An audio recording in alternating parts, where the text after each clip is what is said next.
Good morning યોમિક. અત્યારે જોવા જાઓ તો ફેક્ટમાં સારી એવી તેજી જોવા મળી રહી છે. એનું પાછળના રીઝન એ છે કે મેજરલી જોવા જાઓ તો ઘણા ટાઈમથી જે અત્યારે તણાવ જે ચાલી રહ્યા છે એના કારણે ઇમ્પોર્ટ કોસ્ટ જે છે એ વધતી જોવા મળી હતી, પણ એના જ કારણે તમને જે કશું યુરિયાના ભાવ પણ વધતા જોવા મળ્યા હતા. એટલે આ બધાની ઇમ્પેક્ટના કારણે જે ફર્ટિલાઇઝર સ્ટોક જે છે એ થોડા ઇમ્પેક્ટફુલ રહ્યા હતા. પણ અત્યારે એવું જાણવામાં આવી રહ્યું છે કે ગવર્મેન્ટ દ્વારા જે સબસિડી આપવામાં આવે છે ફર્ટિલાઇઝર સ્ટોક્સ માટે, એ સબસિડી બિલ જે છે એમાં ગવર્મેન્ટ થોડો વધારો કરી શકે છે એવું અત્યારે ચર્ચામાં ચાલી રહ્યું છે. એની ઇમ્પેક્ટના કારણે તમે જે કશું ફેક્ટમાં આજે સારી તેજી જોવા મળી છે.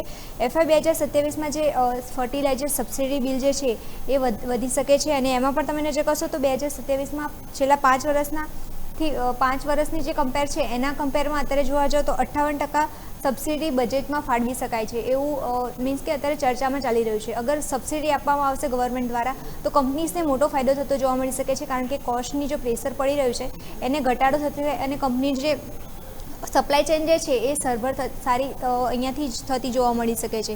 અને મેજરલી જોવા જાઓ તો કંપનીની જે બિઝનેસ જે છે એમાં પણ કંપનીના માર્જિન જે છે એ પણ ઇમ્પ્રૂવ થતા જોવા મળી શકે છે. એટલે મેજરલી જોવા જાઓ તો યુરિયાના પ્રાઇસ જે વધ્યા છે એના કારણે ગવર્મેન્ટ સબસિડીમાં વધારો કરી શકે છે એવી ચર્ચા અત્યારે માર્કેટમાં ચાલી રહી છે.